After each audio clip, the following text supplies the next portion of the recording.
How to change your username on Twitter. Here's how.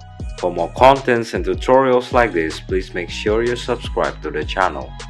Okay, here we go. First off, fire off your browser and then go to twitter.com.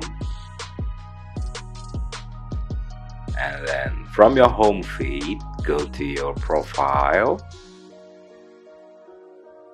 Click it.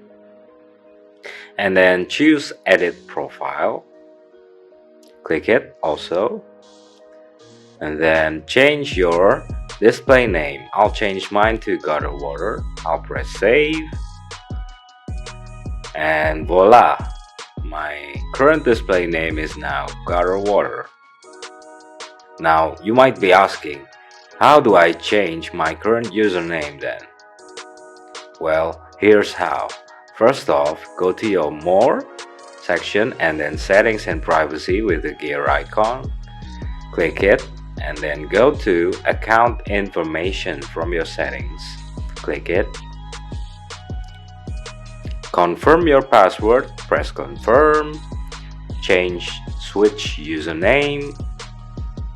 I'll change mine to Gutterslop1357. Okay, and then I'll press save. And voila!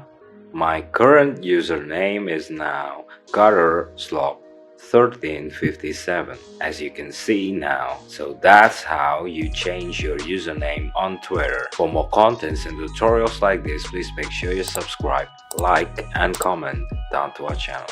Cheers, take care.